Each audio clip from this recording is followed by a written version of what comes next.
Hello guys, welcome to my channel Praveen designers. ಇವತ್ತು ನಾನು ಈ ವಿಡಿಯೋದಲ್ಲಿ ಟ್ರೇಸಿಂಗ್ ಟೆಕ್ನಿಕ್ಸ್ಗಳ ಬಗ್ಗೆ ತಿಳಿಸ್ಕೊಡ್ತಾ ಇದ್ದೀನಿ. ಅದಕ್ಕೂ ಮುಂಚೆ ನೀವಿನ್ನ ನನ್ನ ಚಾನಲ್ಗೆ ಸಬ್ಸ್ಕ್ರೈಬ್ ಆಗಿಲ್ಲ ಅಂದರೆ ಬೇಗ ಸಬ್ಸ್ಕ್ರೈಬ್ ಮಾಡಿಕೊಂಡು ಮೇಲ್ಗಡೆ ಕಾಣ್ತಿರೋ ಬೆಲ್ ಐಕಾನ್ನ ಪ್ರೆಸ್ ಮಾಡಿ. ಇದೇ ಥರ ಇನ್ನೂ ತುಂಬ ವೀಡಿಯೋಸ್ನ ನನ್ನ ಇನ್ಸ್ಟಾಗ್ರಾಮ್ ಅಕೌಂಟಲ್ಲಿ ಅಪ್ಲೋಡ್ ಮಾಡಿದ್ದೀನಿ. ನೀವಿನ್ನೂ ಚೆಕ್ ಮಾಡಿಲ್ಲ ಅಂದರೆ ಡಿಸ್ಕ್ರಿಪ್ಷನ್ ಬಾಕ್ಸಲ್ಲಿ ನಾನು ಇನ್ಸ್ಟಾಗ್ರಾಮ್ ಅಕೌಂಟ್ ಲಿಂಕ್ ಕೂಡ ಹಾಕಿರ್ತೀನಿ, ಹೋಗಿ ಒಂದ್ಸಲ ಚೆಕ್ ಮಾಡಿ. ತುಂಬ ಜನಕ್ಕೆ ಆರಿ ಎಂಬ್ರಾಯ್ಡ್ರಿ ಮಾಡೋಕ್ಕೆ ಬರುತ್ತೆ, ಆದರೆ ಟ್ರೇಸಿಂಗ್ಗೆ ತಲೆಗೆ ಹೋಗಲ್ಲ ಅನ್ನೋರಿಗೆ ಈ ವಿಡಿಯೋ ಯೂಸ್ಫುಲ್ ಆಗುತ್ತೆ ಅಂತ ನಾನು ಶೇರ್ ಮಾಡ್ತಾ ಇದ್ದೀನಿ. ಫಸ್ಟು ನೀವು ಇಲ್ಲಿ ಪಿಂಟ್ರೆಸ್ಟ್ ಅನ್ನೋ ಆ್ಯಪಲ್ಲಿ ಹೋಗಿ ನಿಮಗೆ ಯಾವ ಫೋಟೋ ಬೇಕೋ ಆ ಫೋಟೋನ ಡೌನ್ಲೋಡ್ ಮಾಡ್ಕೋಬೇಕು. ನಾನಿಲ್ಲಿ ಪಿಕಾಕ್ ಡಿಸೈನ್ ಇರೋದನ್ನ ಡೌನ್ಲೋಡ್ ಮಾಡ್ತಾ ಇದ್ದೀನಿ. ಸೊ ಈ ಪಿಕಾಕ್ನ ನೀವು ಎರಡೂ ಸ್ಲೀವ್ಸಿಗೆ ಟ್ರೇಸ್ ಮಾಡ್ಬೋದು. ಸೊ ಅದ್ರ ಐಡಿಯಾ ನಾನಿಲ್ಲಿ ಶೇರ್ ಮಾಡ್ತಾ ಇದ್ದೀನಿ. ಫಸ್ಟು ನೀವು ಈ ಥರ ಡೌನ್ಲೋಡ್ ಮಾಡ್ಕೊಂಡಾದಮೇಲೆ ಪೇಪರ್ ಕಾಪಿ ಅನ್ನೋ ಆ್ಯಪ್ನ ಓಪನ್ ಮಾಡಬೇಕು. ಪಿಂಟ್ರೆಸ್ಟ್ ಮತ್ತು ಪೇಪರ್ ಕಾಪಿ ಎರಡೂ ಆ್ಯಪ್ ಲಿಂಕ್ನ ನಾನು ಡಿಸ್ಕ್ರಿಪ್ಷನ್ ಬಾಕ್ಸಲ್ಲಿ ಮೆನ್ಷನ್ ಮಾಡ್ತೀನಿ. ಈ ಥರ ಪಿಕಾಕ್ನ ನೀವು ಡಿಸೈನ್ ಡೌನ್ಲೋಡ್ ಮಾಡ್ಕೊಂಡಾದಮೇಲೆ ಪೇಪರ್ ಕಾಪಿಯಲ್ಲಿ ಈ ಥರ ಓಪನ್ ಮಾಡಿ ನಿಮಗೆ ಎಷ್ಟು ಇಂಚು ಬೇಕು ಅನ್ನೋದನ್ನ ಚೆಕ್ ಮಾಡ್ಕೋಬೇಕು. ನಾನಿಲ್ಲಿ ಫೋನ್ ಮೇಲ್ಗಡೆನೇ ಟೇಪ್ನ ಇಟ್ಟು ಚೆಕ್ ಮಾಡ್ತಾ ಇದ್ದೀನಿ. ನೀವು ಇದೇ ಥರ ಫೋನ್ ಮೇಲೆ ಟೇಪ್ನ ಇಟ್ಟು ಚೆಕ್ ಮಾಡ್ಕೋಬೋದು. ನನಗೆ 2.5 to 3 ಇಂಚ್ ಬೇಕಿತ್ತು. ಸೊ 2.5 ಸಾಕಂತ ಹೇಳಿ ನಾನಿಲ್ಲಿ ಅಷ್ಟನ್ನೇ ಲಾಕ್ನ ಮಾಡ್ತಾ ಇದ್ದೀನಿ.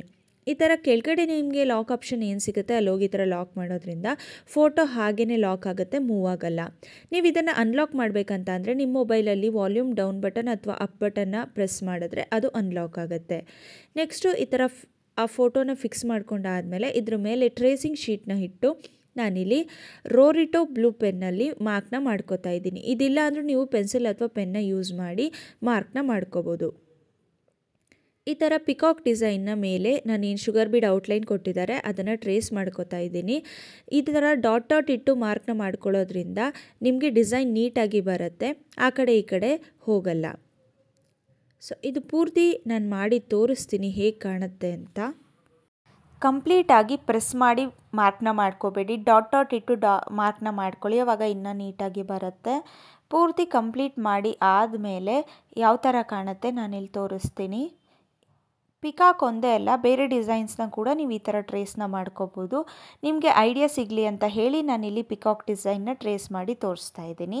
ನೀವು ನೋಡ್ಬೋದು ಟ್ರೇಸಿಂಗ್ ಶೀಟ್ ಮೇಲೆ ಎಷ್ಟು ನೀಟಾಗಿ ಪಿಕಾಕ್ ಡಿಸೈನ್ ಬಂದಿದೆ ಅಂತ. ಇದನ್ನು ನಾವು 3 ರೀತಿಯಲ್ಲಿ ಬಟ್ಟೆ ಮೇಲೆ ಟ್ರೇಸ್ನ ಮಾಡ್ಕೋಬೋದು. ಅದು ಯಾವ್ಯಾವ ರೀತಿ ಅನ್ನೋದನ್ನು ನಾನಿಲ್ಲಿ ತೋರಿಸ್ಕೊಡ್ತೀನಿ. ಮೊದಲನೇದಾಗಿ ಫಸ್ಟು ಟ್ರೇಸಿಂಗ್ ಶೀಟ್ನ ನೀವು ಯಾವ ಕ್ಲಾತ್ ಮೇಲೆ ಯಾವ ಜಾಗದಲ್ಲಿ ಟ್ರೇಸ್ ಮಾಡಬೇಕು ಅಂತಿದ್ದೀರಾ ಅಲ್ಲಿ ಇಟ್ಕೋಬೇಕು. ಇಟ್ಕೊಂಡಾದಮೇಲೆ ಅದನ್ನು ಗುಂಡು ಸೂಜಿ ಹಾಕಿ ಸೆಕ್ಯೂರ್ ಮಾಡಬೇಕು. ಈ ಥರ ಮಾಡೋದ್ರಿಂದ ಡಿಸೈನ್ ಆ ಕಡೆ ಈ ಕಡೆ ಹೋಗಲ್ಲ, ನೀಟಾಗಿ ನೀವು ಯಾವ ಪ್ಲೇಸಲ್ಲಿ ಟ್ರೇಸ್ ಮಾಡಬೇಕು ಅನ್ಕೋತೀರ ಆ ಪ್ಲೇಸಲ್ಲಿ ಟ್ರೇಸ್ ಆಗುತ್ತೆ. ಈ ಥರ ಗುಂಡು ಸೂಜಿಯಲ್ಲಿ ಸೆಕ್ಯೂರ್ ಮಾಡಿ ಆದಮೇಲೆ ಕಾರ್ಬನ್ ಶೀಟ್ ಅಂತ ನಿಮಗೆ ಬುಕ್ ಸ್ಟೋರಲ್ಲಿ ಸಿಗುತ್ತೆ. ಕಾರ್ಬನ್ ಶೀಟಲ್ಲಿ ನಿಮಗೆ ತುಂಬ ಕಲರ್ಸ್ ಅವೈಲೇಬಲ್ ಇರುತ್ತೆ. Red, yellow, white, blue, black. ನಿಮಗೆ ಯಾವ ಸೀರೆ ಮೇಲೆ ಯಾವ ಕಲರ್ ಬೇಕು ಅನ್ನೋದನ್ನು ಚೆಕ್ ಮಾಡಿ ನೀವು ಟ್ರೇಸಿಂಗ್ ಶೀಟ್ನ ತಗೋಬೋದು. ತಗೊಂಡಾದಮೇಲೆ ಆ ಟ್ರೇಸಿಂಗ್ ಶೀಟ್ ಮತ್ತು ಬಟ್ಟೆ ಮಧ್ಯ ಕಾರ್ಬನ್ ಶೀಟ್ನ ಹಾಕಿ ಅದಕ್ಕೂ ಗುಂಡು ಸೂಜಿ ಹಾಕಿ ಈ ಥರ ಸೆಕ್ಯೂರ್ನ ಮಾಡ್ಕೋಬೇಕು. ಇದರಲ್ಲಿ ನಾವು ಇನ್ನೊಂದು ಏನು ಅಬ್ಸರ್ವ್ ಮಾಡಬೇಕು ಅಂತ ಅಂದರೆ ಈ ಥರ ಸೆಕ್ಯೂರ್ ಮಾಡಬೇಕಾದ್ರೆ ಮತ್ತು ಟ್ರೇಸ್ ಮಾಡಬೇಕಾದ್ರೆ ಬಟ್ಟೆ ಮೇಲೆ ಅಂದರೆ ಟ್ರೇಸಿಂಗ್ ಶೀಟ್ ಮೇಲೆ ತುಂಬ ಫೋರ್ಸ್ ಹಾಕಬೇಡಿ. ಆ ಥರ ಹಾಕೋದ್ರಿಂದ ನೀವೇನು ಟ್ರೇಸಿಂಗ್ ಶೀಟ್ ಮೇಲೆ ಫೋರ್ಸ್ ಹಾಕಿರ್ತೀರ ಅದು ಸೇಮ್ ಹಾಗೇ ಬಟ್ಟೆ ಮೇಲೆ ಕಲರ್ ಇಳ್ದಿರುತ್ತೆ. ಆ ಕಲರ್ನ ನೀವು ಬಂದು ರಿಮೂವ್ ಮಾಡೋಕ್ಕಾಗಲ್ಲ. ನಾವೇನು ಡಿಸೈನ್ ಬರ್ಕೊಂಡಿರ್ತೀವಿ ಸೇಮ್ ಅದ್ರ ಮೇಲೆ ಈ ಥರ ಪೆನ್ಸಿಲ್ನ ಯೂಸ್ ಮಾಡಿ ಟ್ರೇಸ್ ಮಾಡಬೇಕು. ಪೆನ್ ಅಥವಾ ಶಾರ್ಪಾಗಿರೋ ಪೆನ್ಸಿಲ್ ಪೆನ್ನ ಯೂಸ್ ಮಾಡಬೇಡಿ, ಟ್ರೇಸಿಂಗ್ ಶೀಟ್ ಅರ್ಧೋಗೋ ಚಾನ್ಸಸ್ ಇರುತ್ತೆ. ಸೊ ಈ ಥರ ಪೆನ್ಸಿಲಲ್ಲಿ ನಾವೇನು ಡಿಸೈನ್ ಬರ್ಕೊಂಡಿದ್ದೀವಿ ಅದನ್ನು ಟ್ರೇಸ್ ಮಾಡ್ಕೋಬೇಕು. ನಾನಿಲ್ಲಿ ಮಿಸ್ಸಾಗಿ ಸ್ವಲ್ಪ ಪ್ರೆಸ್ ಮಾಡಿಬಿಟ್ಟಿದ್ದೀನಿ ಟ್ರೇಸಿಂಗ್ ಶೀಟ್ನ. ಸೊ ಆ ಕಲರ್ ಹಾಗೇ ನಮಗೆ ಬಟ್ಟೆ ಮೇಲೆ ಇಳ್ಕೊಂಬಿಟ್ಟಿರುತ್ತೆ. ನೀವು ಇದೇ ತಪ್ಪು ಮಾಡಬೇಡಿ. ವರ್ಕ್ನ ಮಾಡಬೇಕಾದ್ರೆ ನೋಡಿಕೊಂಡು ಈ ಥರ ಟ್ರೇಸಿಂಗ್ನ ಮಾಡ್ಕೊಳ್ಳೋದ್ರಿಂದ ನೀಟಾಗಿ ಬರುತ್ತೆ. ನಾನಿಲ್ಲಿ ಬ್ಲೂ ಯೂಸ್ ಮಾಡಿದ್ದೀನಿ, ನೀವು ಯೆಲ್ಲೋ ಅಥವಾ ವೈಟ್ನ ಯೂಸ್ ಮಾಡ್ಬೋದು. ಆಲ್ಮೋಸ್ಟ್ ಎಲ್ಲ ಬ್ಲೌಸ್ಗಳಿಗೂ ವೈಟ್ ಕಲರ್ ಮ್ಯಾಚ್ ಆಗುತ್ತೆ. ಸ್ವಲ್ಪ ರೇಷ್ಮೆ ಸೀರೆಗಳಿಗೆ ಅದು ಶೈನಿಂಗ್ ಜಾಸ್ತಿ ಇರೋದ್ರಿಂದ yellow colour tracing sheet use ಮಾಡಿದ್ರೆ ನಿಮಗೆ ಮಾರ್ಕಿಂಗ್ ಕಾಣಲ್ಲ. ಸೊ ವೈಟ್ ಯೂಸ್ ಮಾಡೋದ್ರಿಂದ ನಿಮಗೆ ನೀಟಾಗಿ ಕಾಣುತ್ತೆ. ಸೊ ನಾನಿಲ್ಲಿ ಟ್ರೇಸಿಂಗ್ನ ಮಾಡಿ ಮುಗ್ದಿದೆ. ಇವಾಗ ಗುಂಡು ಸೂಜಿನ ರಿಮೂವ್ ಮಾಡ್ತಾ ಇದ್ದೀನಿ. ನೀವು ನೋಡ್ಬೋದು ಎಷ್ಟು ನೀಟಾಗಿ ಡಿಸೈನ್ ಬಂದಿದೆ ಅಂತ. ಸೊ ಈ ಥರ ಡಿಸೈನ್ ಮೇಲೆ ನೀವು ವರ್ಕ್ನ ಈಸಿಯಾಗಿ ಮಾಡ್ಬೋದು. ಈ ಥರ ಕಾರ್ಬನ್ ಶೀಟ್ನ ಯೂಸ್ ಮಾಡಿ ನೀವು ಸ್ಟಾರ್ಟಿಂಗ್ ವರ್ಕ್ನ ಕಲಿಬೇಕಾದ್ರೆ ಮೋಟಿವ್ ಡ್ರಾ ಮಾಡ್ಕೊಳ್ಳೋದ್ರಿಂದ ನಿಮಗೆ ತುಂಬ ಯೂಸ್ ಆಗುತ್ತೆ. ಬ್ಲೌಸ್ಗಳ ಮೇಲೆ ಬೇರೆ ಥರ ಟ್ರೈ ಮಾಡ್ಬೋದು. ನಾನು ಹೇಗೆ ಅನ್ನೋದನ್ನ ತೋರಿಸ್ಕೊಡ್ತೀನಿ. ನೆಕ್ಸ್ಟು ನಾನಿಲ್ಲಿ ಏನು ಟ್ರೇಸಿಂಗ್ ಶೀಟ್ ಮೇಲೆ ಡಿಸೈನ್ನ ಬರ್ಕೊಂಡಿದ್ದೆ ಅದ್ರ ಮೇಲೆ ಗುಣ್ಸೂಜಿ ಅಥವಾ ಸೇಫ್ಟಿ ಪಿನ್ನ ಯೂಸ್ ಮಾಡಿ ಈ ಥರ ಡಾಟ್ ಅಂದರೆ ಹೋಲ್ನ ಮಾಡ್ಕೋಬೇಕು. ತುಂಬ ದಪ್ಪನೂ ಇರಬಾರ್ದು, ತುಂಬ ಸಣ್ಣನೂ ಇರಬಾರ್ದು, ಮೀಡಿಯಮ್ ಆಗಿ ಹೋಲ್ನ ಮಾಡ್ಕೋಬೇಕು. ತುಂಬ ಹತ್ತತ್ರ ಮಾಡಬೇಡಿ, ಅದು ಅರ್ಧೋಗೋ ಚಾನ್ಸಸ್ ಇರುತ್ತೆ. ಸ್ವಲ್ಪ 1 mm ಡಿಸ್ಟೆನ್ಸಲ್ಲಿ ಈ ಥರ ಹೋಲ್ನ ಮಾಡ್ಕೋತಾ ಹೋಗಿ. ಈ ಥರ ಹೋಲ್ ಕಂಪ್ಲೀಟ್ ನಾವೇನು ಡಿಸೈನ್ ಮಾಡಿರ್ತೀವಿ ಆ ಔಟ್ಲೈನ್ಗೆ ಹೋಲ್ನ ಮಾಡ್ಕೋಬೇಕು. ಹೋಲ್ನ ಮಾಡ್ಕೊಂಡು ಆದಮೇಲೆ ಹೇಗೆ ವರ್ಕ್ನ ಮಾಡಬೇಕು ಅನ್ನೋದನ್ನ ನಾನಿಲ್ಲಿ ತೋರಿಸ್ಕೊಡ್ತೀನಿ. ಈ ಥರ ಕಂಪ್ಲೀಟಾಗಿ ನಾವೇನು ಡಿಸೈನ್ ಬರ್ಕೊಂಡಿರ್ತೀವಿ ಅದ್ರ ಮೇಲೆ ಹೋಲ್ ಮಾಡಿ ಆದಮೇಲೆ ನೆಕ್ಸ್ಟು ಇದನ್ನು ನಾವು ಯಾವ ಜಾಗದಲ್ಲಿ ಅಂದರೆ ಬ್ಲೌಸಲ್ಲಿ ನಿಮಗೆ ಯಾವ ಪ್ಲೇಸಲ್ಲಿ ಡಿಸೈನ್ ಬೇಕು ಅಂತ ನೋಡಿಕೊಂಡು ಆ ಪ್ಲೇಸಲ್ಲಿ ಇದನ್ನು ಇಟ್ಕೋಬೇಕು.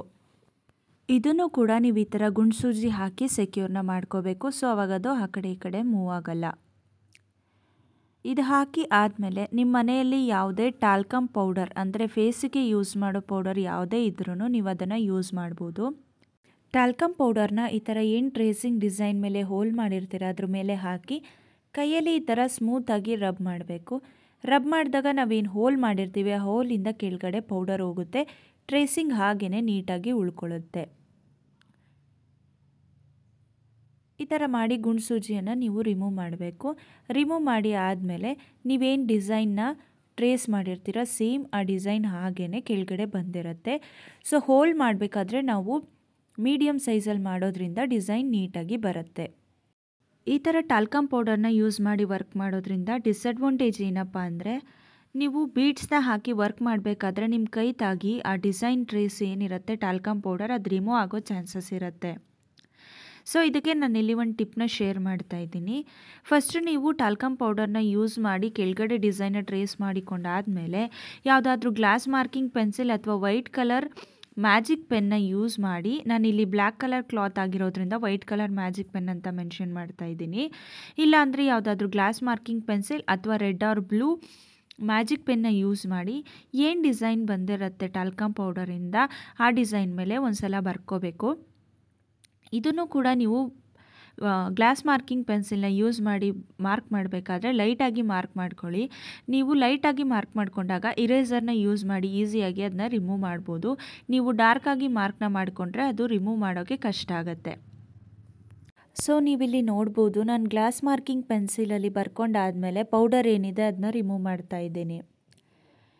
ಈ ಥರ ರಿಮೂವ್ ಮಾಡಿ ಆದಮೇಲೆ ಈ ಟ್ರೇಸ್ ಏನಿರುತ್ತೆ ಗ್ಲಾಸ್ ಮಾರ್ಕಿಂಗ್ ಪೆನ್ಸಿಲ್ ಟ್ರೇಸಿಂಗು ಅದನ್ನು ಕೂಡ ನೀವು ಎರೇಸರ್ನ ಯೂಸ್ ಮಾಡಿ ರಿಮೂವ್ನ ಮಾಡ್ಬೋದು. ರೇಷ್ಮೆ ಸೀರೆಗಳು ಅಥವಾ ಬೇರೆ ಕಾಸ್ಟ್ಲಿ ಸ್ಯಾರಿಗಳಿಗೆ ಈ ಥರ ಟ್ರೇಸ್ ಮಾಡಬೇಕಾದ್ರೆ ಹುಷಾರಾಗಿ ಮಾರ್ಕ್ ಮಾಡಿ. ಗ್ಲಾಸ್ ಮಾರ್ಕಿಂಗ್ ಯೂಸ್ ಮಾಡೋದು ಬದಲು ಈ ಥರ ಮ್ಯಾಜಿಕ್ ಪೆನ್ನ ಯೂಸ್ ಮಾಡೋದ್ರಿಂದ ಜಸ್ಟ್ ಐರನ್ ಮಾಡಿ ಆಗಲಿ ಅಥವಾ ವಾಟರ್ ಸ್ಪ್ರೇನ ಮಾಡಿ ಆಗಲಿ ಆ ಡಿಸೈನ್ನ ನೀವು ರಿಮೂವ್ ಮಾಡ್ಕೋಬೋದು. ಇದು ಬಂದು ನಿಮಗೆ ಸೆಕೆಂಡ್ ಟ್ರೇಸಿಂಗ್ ಟೆಕ್ನಿಕ್ ಆಯಿತು. ನೆಕ್ಸ್ಟ್ ನಾನಿವಾಗ ಥರ್ಡ್ ಟ್ರೇಸಿಂಗ್ ಟೆಕ್ನಿಕ್ನ ಹೇಳ್ಕೊಡ್ತಾ ಇದ್ದೀನಿ. ಥರ್ಡ್ ಟೆಕ್ನಿಕಲ್ಲಿ ನಾನು ಟ್ರೇಸಿಂಗ್ ಪೌಡರ್ ಮತ್ತು ಸೀಮೆ ಎಣ್ಣೆನ ಯೂಸ್ ಮಾಡಿ ಹೇಗೆ ಮಾರ್ಕಿಂಗ್ನ ಮಾಡೋದು ಅನ್ನೋದನ್ನ ತೋರಿಸ್ತಾ ಇದ್ದೀನಿ. ಫಸ್ಟು ಒಂದು ಬೌಲಿಗೆ ಸ್ವಲ್ಪ ಟ್ರೇಸಿಂಗ್ ಪೌಡರ್ನ ಹಾಕ್ಕೊಂಡು ಅದಕ್ಕೆ ಸೀಮೆ ಎಣ್ಣೆನ ಮಿಕ್ಸ್ ಮಾಡ್ಕೋಬೇಕು. ನಿಮ್ಮ ಹತ್ರ ಸೀಮೆ ಎಣ್ಣೆ ಇಲ್ಲ ಅಂತ ಅಂದರೆ ಲಿಕ್ವಿಡ್ ಟೈಪಲ್ಲಿ ಸ್ಯಾನಿಟೈಸರ್ ಕೂಡ ನಿಮಗೆ ಮಾರ್ಕೆಟಲ್ಲಿ ಅವೈಲೇಬಲ್ ಇರುತ್ತೆ. ಅದನ್ನು ನೀವು ಯೂಸ್ ಮಾಡಿ ಮಾಡೋದ್ರಿಂದ ಅದು ಕೂಡ ಎವಾಪ್ರೇಟ್ ಆಗೋದ್ರಿಂದ ಸ್ಯಾನಿಟೈಸರಲ್ಲಿ ಕೂಡ ನೀವು ಯೂಸ್ನ ಮಾಡ್ಬೋದು. ನಾನಿಲ್ಲಿ ಎಷ್ಟು ಬೇಕೋ ಅಷ್ಟು ಕನ್ಸಿಸ್ಟೆನ್ಸಿಯಲ್ಲಿ ಟ್ರೇಸಿಂಗ್ ಪೌಡರ್ಗೆ ಸೀಮೆ ಎಣ್ಣೆನ ಹಾಕಿ ಮಿಕ್ಸ್ನ ಮಾಡ್ಕೋತಾ ಇದ್ದೀನಿ. ಇದು ತುಂಬ ಗಟ್ಟಿನೂ ಆಗಬಾರ್ದು, ತುಂಬ ತೆಳ್ಳನೂ ಆಗಬಾರ್ದು, ಮೀಡಿಯಮ್ ಕನ್ಸಿಸ್ಟೆನ್ಸಿಯಲ್ಲೇ ಮಿಕ್ಸ್ನ ಮಾಡ್ಕೋಬೇಕು. ಸೊ ನಾನಿಲ್ಲಿ ಮಿಕ್ಸ್ನ ಮಾಡಿಕೊಂಡು ತೋರಿಸ್ತೀನಿ ಎಷ್ಟು ನಿಮಗೆ ಅದು ಮಿಕ್ಸ್ ಆಗಬೇಕಂತ. ಸೊ ನಾನಿವಾಗ ಕಂಪ್ಲೀಟಾಗಿ ಮಿಕ್ಸ್ ಮಾಡ್ಕೊಂಡಾಗಿದೆ. ನಿಮಗೆ ಇಲ್ಲಿ ಏನು ಕಾಣಿಸ್ತಾ ಇದೆ ಅಷ್ಟು ಕನ್ಸಿಸ್ಟೆನ್ಸಿ ಬರೋ ತನಕ ನೀವು ಮಿಕ್ಸ್ನ ಮಾಡ್ಕೋಬೇಕು. ಒಂದು ಬೌಲಲ್ಲಿ ಈ ಥರ ಮಾಡ್ಕೊಳ್ಳೋದ್ರಿಂದ ಎಕ್ಸ್ಟ್ರಾ ಮಿಕ್ಕಿದ್ರೂ ನೀವು ಅದನ್ನು ಹಾಗೆ ಎತ್ತಿಟ್ಟು ನೆಕ್ಸ್ಟ್ ಟೈಮ್ ಮತ್ತೆ ಯೂಸ್ ಮಾಡ್ಬೇಕಾದ್ರೆ ಇನ್ನೊಂದು ಸ್ವಲ್ಪ ಸೀಮೆಎಣ್ಣೆನ ಹಾಕಿ ಯೂಸ್ ಕೂಡ ಮಾಡ್ಬೋದು. ನಿಮ್ಮ ಹತ್ರ ಟ್ರೇಸಿಂಗ್ ಪೌಡರ್ ಕೂಡ ಇಲ್ಲ ಅಂತ ಅಂದರೆ ಚಾಕ್ ಅಂದರೆ ನೀವು ಮಾರ್ಕಿಂಗ್ ಚಾಕ್ ಟೈಲರಿಂಗ್ಗೆ ಯೂಸ್ ಮಾಡ್ತೀರಲ್ವ ಆ ಚಾಕ್ನ ಕೂಡ ಪುಡಿ ಮಾಡಿ ಯೂಸ್ ಕೂಡ ಮಾಡ್ಬೋದು. ಅದು ಕೂಡ ನಿಮಗೆ ವರ್ಕ್ ಆಗುತ್ತೆ. ನೆಕ್ಸ್ಟು ನಾನು ಏನು ಹೋಲ್ ಮಾಡಿ ಇಟ್ಟಿದ್ದೆ ಟ್ರೇಸಿಂಗ್ ಶೀಟ್ ಅದನ್ನು ಕ್ಲಾತ್ ಮೇಲೆ ಇಟ್ಟು ಈ ಪೌಡರ್ ಮಿಕ್ಸ್ ಏನಿದೆ ಅದನ್ನು ಒಂದು ಕಾಟನ್ ಕ್ಲಾತಲ್ಲಿ ಹಚ್ಕೋಬೇಕು. ಹಚ್ಕೊಂಡಾದಮೇಲೆ ಇದನ್ನು ಕೈಯಲ್ಲಿ ಟೈಟಾಗಿ ಹಿಡಿದು ಆ ಡಿಸೈನ್ ಮೇಲೆ ಈ ಥರ ರಬ್ನ ಮಾಡಬೇಕು. ತುಂಬಾ ಟೈಟಾಗಿ ಹಿಡ್ಕೊಳ್ಳಿ, ಯಾಕಂದರೆ ಈ ಥರ ರಬ್ ಮಾಡಬೇಕಾದ್ರೆ ಡಿಸೈನ್ ಏನಾರು ಆ ಕಡೆ ಈ ಕಡೆ ಹೋಯ್ತು ಅಂದರೆ ಕೆಳಗಡೆ ಟ್ರೇಸಿಂಗ್ ಕೂಡ ಅದೇ ಥರ ಆಗುತ್ತೆ. ನೀವು ನೋಡ್ಬೋದು ಎಷ್ಟು ನೀಟಾಗಿ ಈ ಡಿಸೈನ್ ಬಂದಿದೆ ಅಂತ. ಸೊ ಇದು ಬಂದು ಥರ್ಡ್ ಟೈಪ್, ಸೀಮೆಎಣ್ಣೆ ಮತ್ತು ಟ್ರೇಸಿಂಗ್ ಪೌಡರ್ನ ಯೂಸ್ ಮಾಡಿ ಮಾರ್ಕ್ ಮಾಡೋದು. ಇದನ್ನು ನೀವು ರಿಮೂವ್ ಮಾಡಬೇಕು ಅಂತ ಅಂದರೆ ಒಂದು ಟೂತ್ ಬ್ರಷ್ಗೆ ಸ್ವಲ್ಪ ಸೀಮೆಎಣ್ಣೆನ ಹಾಕಿ ರಬ್ ಮಾಡೋದ್ರಿಂದ ಇದು ಕಂಪ್ಲೀಟಾಗಿ ರಿಮೂವ್ ಆಗುತ್ತೆ. ಇದರಿಂದ ಯಾವುದೇ ಸ್ಮೆಲ್ ಕೂಡ ಉಳ್ಕೊಳ್ಳೋದಿಲ್ಲ. ಈ ಕಂಪ್ಲೀಟ್ ವಿಡಿಯೋ ನಿಮ್ಗೆ ಇಷ್ಟ ಆಗಿದೆ ಅಂತ ಅಂದ್ಕೊಂಡಿದ್ದೀನಿ. ಇದೇ ಥರ ಬೇರೆ ವೀಡಿಯೋಸ್ಗೋಸ್ಕರ ನನ್ನ ಅಕೌಂಟ್ಗೆ ಸಬ್ಸ್ಕ್ರೈಬ್ ಮಾಡಿಕೊಂಡು ಕಮೆಂಟ್ ಸೆಕ್ಷನಲ್ಲಿ ಯಾವ ಥರ ವೀಡಿಯೋಸ್ ಬೇಕು ಅಂತ ಕಮೆಂಟ್ ಮಾಡಿ. ಇದೇ ಥರ ಇನ್ನಷ್ಟು ಟಿಪ್ಸ್ನ ನಾನು ನನ್ನ ಇನ್ಸ್ಟಾಗ್ರಾಮ್ ಅಪ್ಡೇಟ್ ಮಾಡಿದ್ದೀನಿ. ನೀವು ಒಂದು ಸತ ನನ್ನ ಇನ್ಸ್ಟಾಗ್ರಾಮ್ ಅಕೌಂಟ್ನ ಚೆಕ್ ಮಾಡಿ ನೋಡಿ. ನನ್ನ ಇನ್ಸ್ಟಾಗ್ರಾಮ್ ಅಕೌಂಟ್ ಲಿಂಕ್ನ ನಾನು ಡಿಸ್ಕ್ರಿಪ್ಷನ್ ಬಾಕ್ಸಲ್ಲಿ ಹಾಕಿರ್ತೀನಿ. ಕನ್ನಡದಲ್ಲಿ ಆನ್ಲೈನ್ ಕ್ಲಾಸ್ ಎಂಬ್ರಾಯ್ಡ್ರಿ ಕಲಿಬೇಕಂತ ಅಂದರೆ ನೀವು ಮೇಲ್ಗಡೆ ಕಾಣ್ತಾ ಇರೋ ನಂಬರ್ಗೆ ಕಾಲ್ ಅಥವಾ ಮೆಸೇಜ್ನ ಮಾಡ್ಬೋದು. ಕಂಪ್ಲೀಟ್ ಡೀಟೇಲ್ಸ್ನ ತಗೋಬೋದು. ಜಸ್ಟ್ 3 ಮಂತ್ಸಲ್ಲಿ ಬೇಸಿಕ್ ಟು ಅಡ್ವಾನ್ಸ್ ಕಂಪ್ಲೀಟ್ ಕೋರ್ಸ್ನ ಕಲಿತು ಮನೇಲೇ ಕೂತು ನೀವೇ ಎಂಬ್ರಾಯ್ಡ್ರಿನ ಕಲಿಬೋದು. ಸೊ ಈ ವಿಡಿಯೋ ನಿಮಗೆ ಯೂಸ್ಫುಲ್ ಆಗಿದೆ ಅನ್ಕೋತೀನಿ. Thank you.